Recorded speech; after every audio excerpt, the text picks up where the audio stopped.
Welcome to Musings and Magic. I'm Lauren Fortuna Flock. I'm a mother, doula, the host of the Well-Nourished Mother podcast, and a somatic matrescence guide.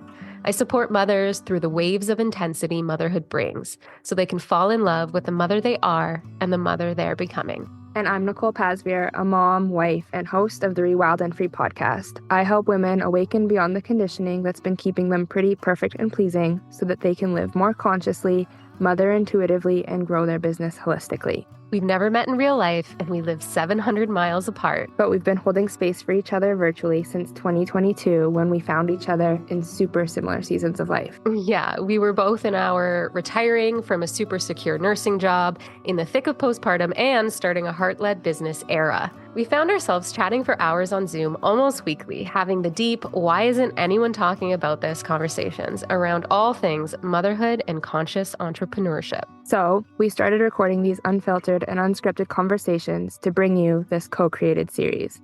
We're inviting you in with deep trust that you'll receive whatever insight, wisdom, or solidarity you need in this season, because we all know motherhood and entrepreneurship are lonely as fuck. Yeah, we're blending our musings with a touch of magic, the kind of woo-woo, more spiritual, witchy stuff that we're both so curious about, but don't fully relate to. Yet. Our intention is to invite more ritual into our lives, so we're using this series to anchor into the cycle of the moon, meeting on the full and new moons of each month. We'll do an energy check-in and explore nuanced conversations around big topics related to cyclical orientation, feminine embodiment in business and motherhood, and our own personal explorations related to reclaiming our inner witch. So if you're ready to come laugh, learn, and reflect with us, then keep listening. But first, we invite you to take the deepest breath you've given to yourself yet today. And when you're ready, let's go.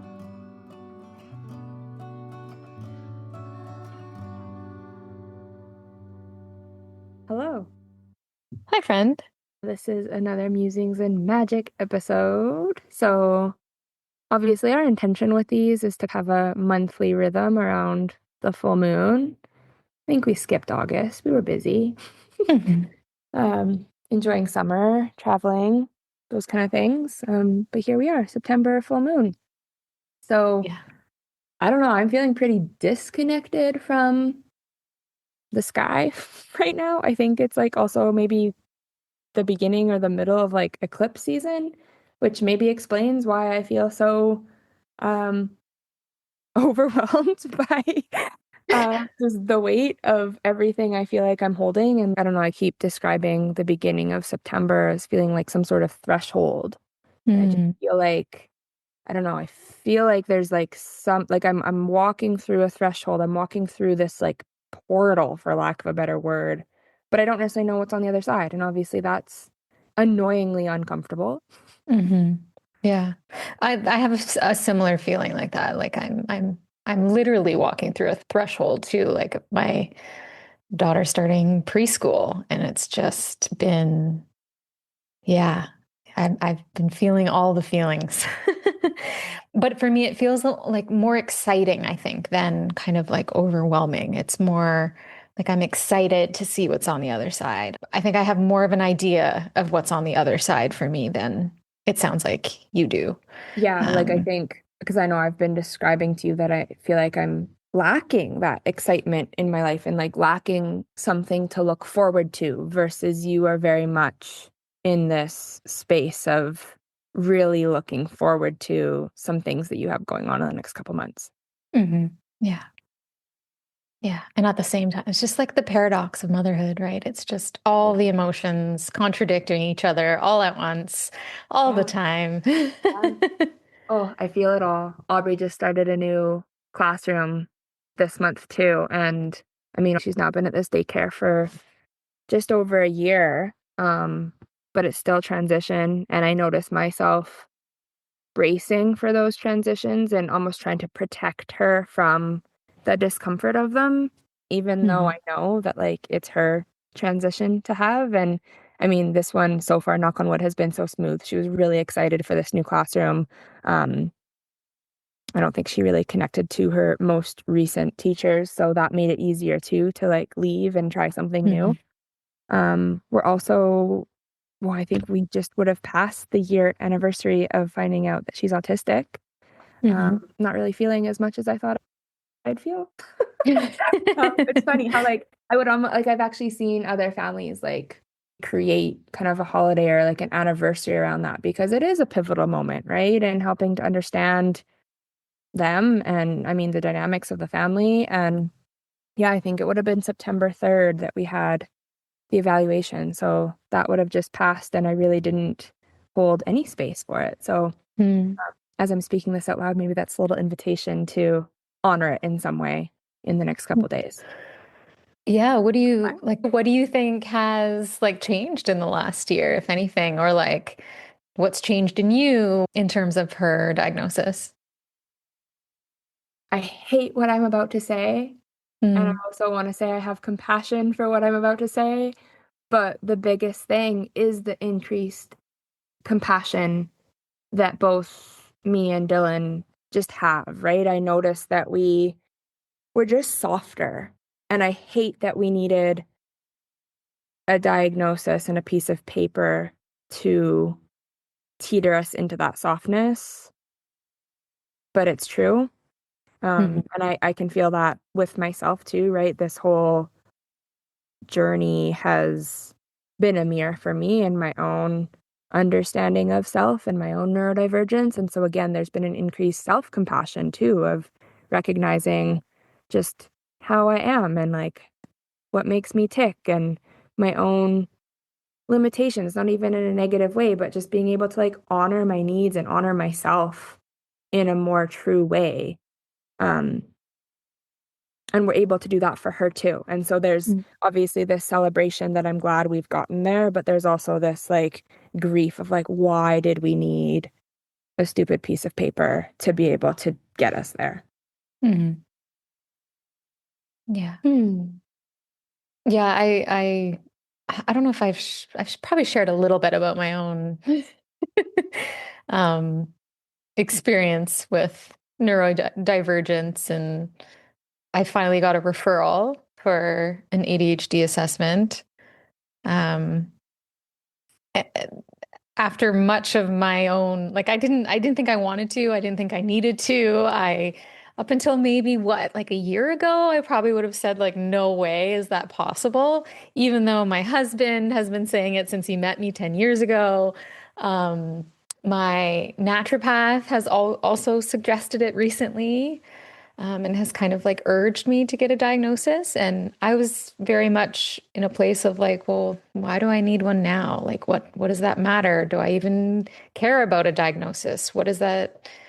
Yeah, like do I even want to go on medication? So then really, why do I need a diagnosis? But and the way I got the referral in my head, I was like, no, I'm going to wait until like November and then maybe I'll look at this again. But right now, I just don't even want to think about it. And then I was randomly on a phone call with my nurse practitioner talking about my daughter, and somehow the topic came up, and I was like, oh, by the way, I think I might have ADHD. And then she just so easily like gave me a referral after doing some screening.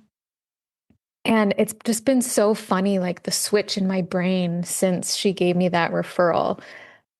Like, is this a sign of ADHD? Like, I've just been hyper fixated on this and like deep diving into my entire life through this new lens and like making new connections and like, just like things make so much more sense. And I'm not even diagnosed yet, but I think I'm at a point now where I am like fully convinced and sure that this is my brain.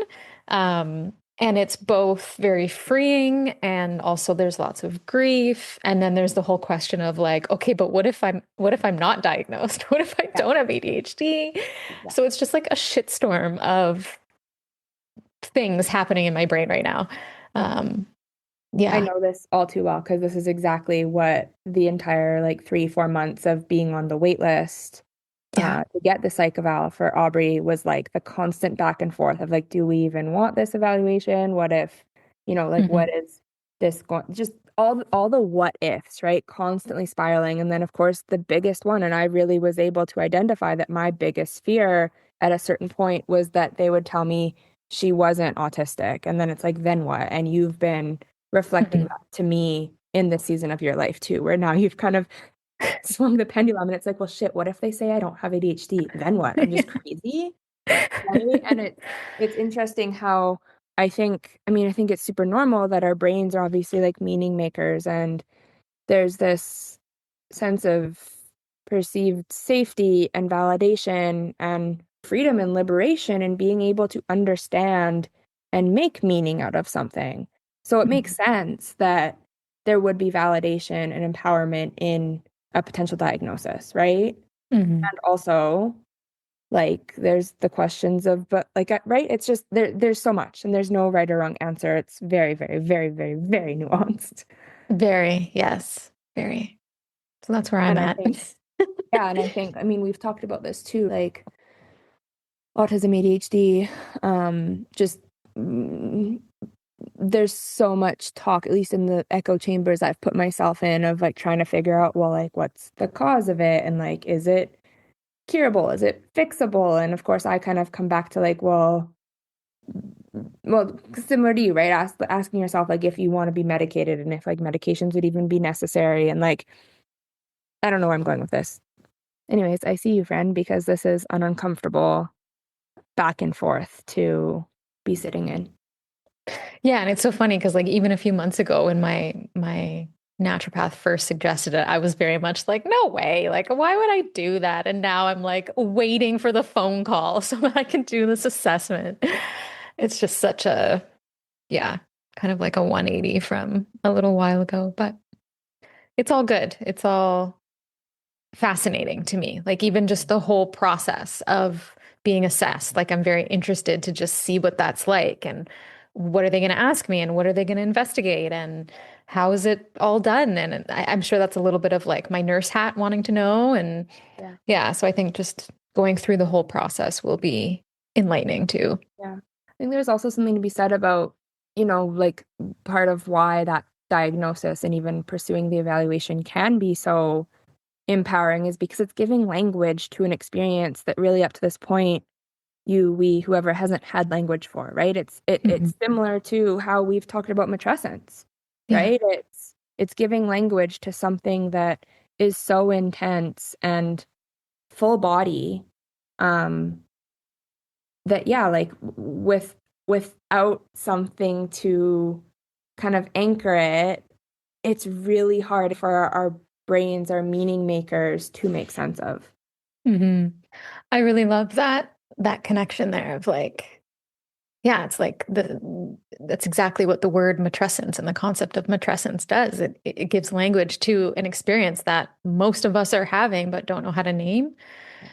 And I just can't stop thinking about like the people that are like, oh, ADHD doesn't exist. And, you know, yeah, I don't know. I don't know if I don't agree with the over medication of ADHD. I don't agree with medicating children to an extent, but again, I'm not in their shoes. Like there's so much nuance here, like you've said. So to have these like sweeping generalizations, I'll never get on board with. But yeah, it's just really interesting. I don't know. Yeah. I think too, much like matrescence, right? Once we have the language, it's like a identifier. So now when you are, connecting with other people or looking things up or I don't know, right? It's giving language to something. And so without it, like, I don't know. Yeah, it does. It's giving language. It's creating connection. And will I be the type of person that like makes it my whole identity? I don't know, but at the same time, it kind of is my whole identity because it's how my brain works. Yeah. Well, and that's the tricky thing, right? Is again kind of similar to matrescence. Like it's not just this thing to get over or get through or like name it and then forget about it. It's this whole body holistic experience. So it then opens up kind of this can of worms of, okay, well, now I actually get to see myself through a new lens. Every single part of me, every single aspect of my life, I get to now look through a new lens. And that lens, I think often for people that might relate to what we're talking about, like is really liberating and empowering and right that extra dose of self-trust and compassion that I'm kind of speaking about, right? So yeah, there's the grief of like, well, why couldn't I access this compassion before? And also this does help. Again, I can relate this to like being able to understand and reconnect to my menstrual cycle in a way too. Like without having that language of what that naturally cyclically looks like without systemic hormones running through my body from birth control, like it would have just felt crazy. Like I didn't understand what my body was experiencing. And of course, like many of us go through adolescence and like decades of our life trying to rush through menstruation and, trying to push past and ignore PMS. And there's communication there. And so again, just the language piece is so huge. Mm. I had something really good I was going to say, and then I forgot. Should just have whoever assesses you for ADHD listen to a podcast episode of ours. Oh, it was good too. It'll come back. Yeah. Something about just like the connection to menstrual cycle. Yeah, something at the beginning there. I don't know. Oh well. Yeah. Okay. Anyways, next. What else? What else? Next. We should talk about our trip. We both traveled last month and got to spend 24 hours together. Oh, I remember. See? Okay. Just that, yeah, like so having language and being able to connect and have an understanding that, okay, my brain works in this, different way that is very similar to other people, but still unique. Like I'm still gonna have I have my own flavor of my brain, but it's gonna open up so many like tools and new ways of doing things. It's gonna give me, it's not like this thing that I'm like, oh gosh, it's awful. It's just like, oh, I have to think about these things in a new way. And I get to access tools. In this box anymore. Instead, you like smash the box and like you're defining, architecting your own box. Mm-hmm. And like, how liberating is that? Yeah. And exhausting. And scary, right? Because everyone's body, brain, whatever it is, we're talking about matrescence, all of it is so unique, right? So you can't just follow and copy someone else's blueprint and strategy. It's like actually really meeting yourself, meeting the moment, meeting the context of life and just the full spectrum of it all. Motherfucker, it sucks to be a human sometimes.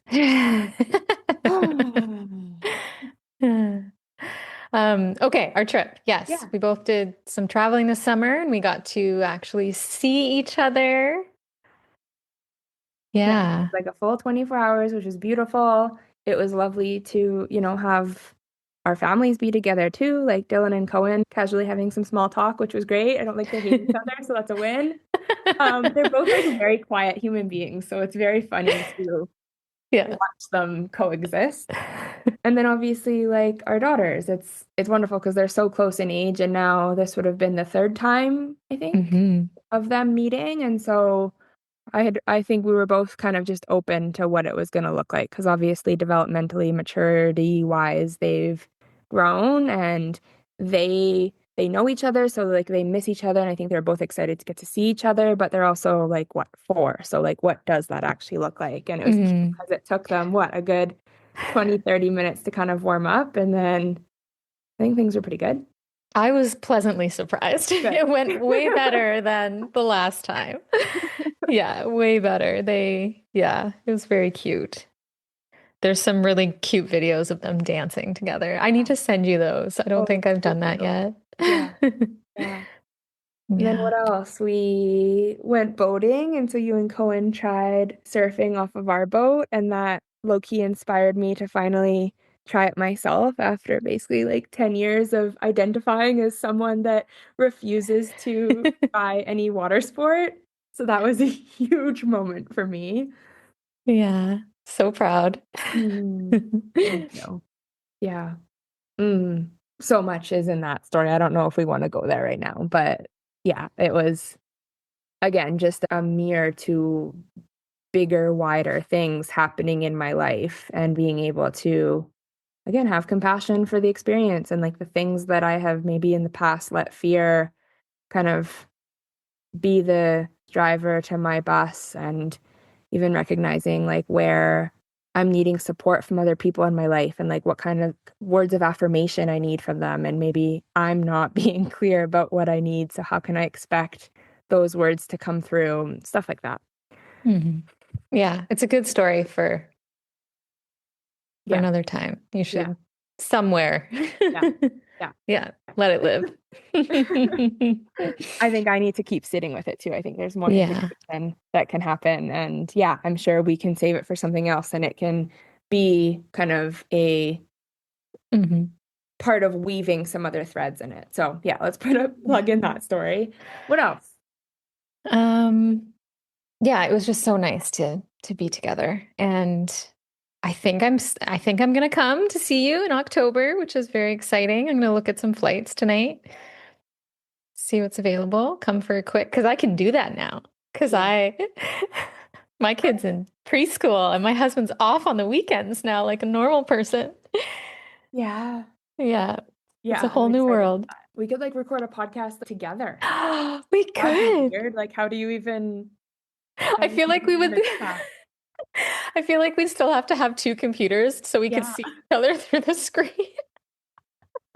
Because even still, like now that we've met a few times in person now, but it's a little bit different. It's a little bit weird because we're so used to, we go so deep with each other through a screen. And then when we're right in front of each other, it's like, oh, Yeah. hi, Yeah. small talk. Yeah. Yeah. Yeah, it's funny. I'm glad you've named that because it is so true. And like, I think Yeah, it's almost like there's pressure. Yeah. Well, yeah, I think there's pressure to have those interactions feel like these interactions do. But I think we owe ourselves some grace, right? Like in all of those interactions, we're also basically still in full on Yeah. mom mode. Yeah. And almost all of those interactions, we've been in like a new environment or like in For something sure. that is kind of dysregulating at baseline versus in this kind of moment, in this kind of situation, like we're both in our safe space. Like I'm in my office with my door closed. Yeah. There's Yeah, that for sure. layer of familiarity, and obviously our nervous systems love that. So it creates that the accessibility to, I think, connection and vulnerability and being in relation. That pathway is already existing for us on Zoom. Yeah. And I'm just so excited that I get to visit you without my daughter. And like even saying that, of course, there's that like, oh, shame, I shouldn't say that. And oh, what kind of mother are you? But no, I'm excited. It has been 4 years. You should be excited. Yeah. I had another friend reach out and be like, hey, do you want to get together for a coffee next week? And I was like, yes, I can do that during the week in the middle of the day and actually sit and like be fully present and talk to this person and, gain something from it as well, like be nourished by it. And I've just been longing that so much. So yeah. Well, and just to kind of like reflect all of that back to you, because I know you are sitting with a lot of like grief and guilt of like, oh my God, am I a monster mom for even like feeling those things? And like zoom out a little and really give yourself credit. It's been 4 fucking years. You guys don't have like anyone. people to just like pass your kid off to. You literally are fully on all of the time. And when you're not, you're now being a space holder in the capacity of like doula or birth worker or nurse or right? Like, yeah. And then like you and like your schedules, like Cohen, you already mentioned that like for the first time ever, he's going to be off on weekends. And yeah, up to this point, you guys haven't really even had like family time together. Yeah. So that's going to be huge in itself. And like dinners together. Yeah. It's a whole new world. Like it is really a new chapter for us. It's wild. And it's like buzzy and exciting. And I think I felt more of the grief like leading up to it. And now that it's here, especially because she's loving it and like she is so ready for this and like loves it. Like she's like, can I go to school tomorrow? I'm like, tomorrow's Saturday. Like there's no school on the weekend. She's like, why can't I go every day? So that really helps. Like that. Yeah, that really helps. But yeah, I feel like a whole new person in a lot of ways too. Like just this next level of this is like a identity passage. Yeah. For you and her and Cohen. like as a family too. Yeah. Yeah. That's wild. Again, this could probably be its own episode too, just talking about, the rite of passage of those different milestones as a family. Yeah. Yeah. Mm. Okay. You want to leave this one nice and short and light and Yeah. I mean, what else? What else is there? I don't I don't know. know. I mean, I feel like there's like so much and also like Yeah. nothing at all. Hmm. Yeah, I mean, yeah, there's buttloads of stuff below the surface for me, but now is not the time to now is not the time to chisel away at that stuff. Let it I'm simmer in some more. full blown like identity crisis number like 79. Constantly swirling in the I don't know what I want to be when I grow up energy. Um, and at the same time kind of softening to like that's the whole fucking point. Mhm. I don't think I'm ever supposed to know. I think a part of my purpose and the reason I'm here and like my superpower even is helping other people to soften in their own transitions and their own liminality and their own multidimensionality. I don't Mhm. think we're supposed to just be this like one thing. And I don't think we're supposed to be on this super linear path. Obviously, I talk about that all the time, but I Yeah. keep reflecting to you that like I'm really, really softening into this belief that I'm building a web, right? And I can Mm. see Mhm. the different pathways. It's not just one. And I feel like for many of us, like we've really internalized this belief from societal conditioning that there is Yeah. supposed to just be like one pathway, one linear track that you're moving on. And yeah, And you're consistent for 30 years and then you retire and then your life starts. yeah, yeah, Yeah. yeah. What Yeah. a way to live, I know. I know. right? Um, Yeah, and also I can say all that, and it's one thing to say it and, keep telling myself the the truth of it, and it's another thing to be living in it, right? And Mhm. the internalized knots of productivity and self-worth and, like all of that, right? Yeah. Especially when there's also financial pressure and it gets really complex. Mhm. It's uncomfy. Yeah, for Yeah. sure. Yeah. Well, full moon energy. Maybe we should leave it at like Yeah, I what mean, are full we? moon energy. I honestly have no idea what this full moon is about. I don't even know like what, yeah, I know nothing. All I know is that I feel like every full moon is kind of the same in the sense that it's illuminating something that is bringing you closer to alignment of who you're supposed to be. So, I mean, that illumination energy feels true. I feel like things are feeling loud and intense for me right now. I feel like I'm being invited to a lot of discernment. Mhm. Yeah. And with that, like that's pressure in itself, right? Because again, that internalized perfectionism sneaks back in and I don't want to make the wrong choice. Yeah.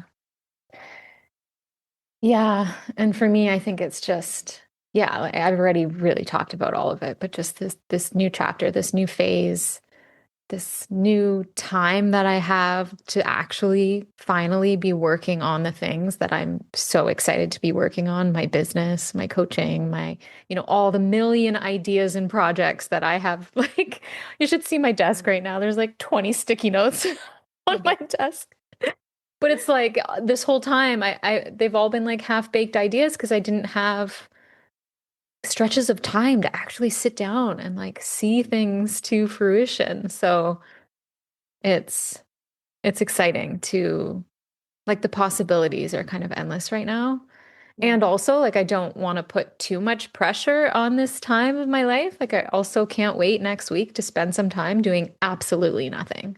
Like, Yeah. I want to come home and be a sloth on the couch and like no one speaks to me because no one will be home. And like to be alone for the first time in like 4 years, other than a few Like drives to you're a grocery literally not store. exaggerating. Yeah, literally not exaggerating. So just to marinate in that. And yeah, it's just a really exciting time for me personally right now. Yeah. Yeah. and tender. Like And it's tender, both. very. Oh gosh, I Yeah. cried so much earlier today. Yeah. Yeah. Like, and you're probably going to continue to, right? And things are going to continue to come up. And yeah, there's also probably going to be a moment where it's like, oh shit, like I thought I had all this time freedom and it still doesn't feel like enough. Yeah, I'm sure. And that's bloody annoying too, because it then kind of perpetuates this, well, am I not doing something right? Am I not consistent enough? Or do I not have enough structure or systems in place? And no, I mean, the problem is we're both probably just too ambitious for our own good. We'll go with that. Yeah. Yeah. Yeah. Mm. Well, this was nice. We haven't done this in a while to actually sit down and record something. Yeah. So I think this will kind of get us back into our routine and Our rhythm. our rhythm. Yes. Thank you. Yeah. Routine. I'm very averse to routine. So Yeah. Well, and again, it's just right an embodiment of what we're devoted to. And like it's a sloppy embodiment because I feel like we're devoted to, reconnecting to our cycles and reconnecting to even the more why can't I think of the word? Like the cosmic energy side of things, right? We both kind of teeter in and out of that. But obviously, Musings and Magic itself was birthed out of a desire to lean into that a little bit more. And yeah, I think staying devoted to these episodes, staying devoted to this idea of having a monthly reflection. And I mean, sometimes the intention is bi-monthly, new and full moon. But either way, full moon. Robot, twice a month. get rid of all of that. You get what I'm trying to say. Yeah. Okay, can we stop recording before this gets any more weird? Yes, we can. Okay. Hi, friends. We love you if you listen. And I mean, we love you if you don't, but you're not hearing that. So, hi, Mom. is your mom? Hi, Nicole's mom. Oh, my mom doesn't listen to the podcast. Oh, Isn't that funny? She is like such a, how should I describe it? she's your She's cheerleader. my number one fan. Yeah, she is like without a shadow of a doubt, like not even low key. Like she is my number one fan. She is always commenting on my stuff. She replies to my emails when I give the little prompt to like reply back. She's the first one to reply. She's the first one to answer a question box in my stories. But the one thing she doesn't do, she doesn't listen to my podcast. So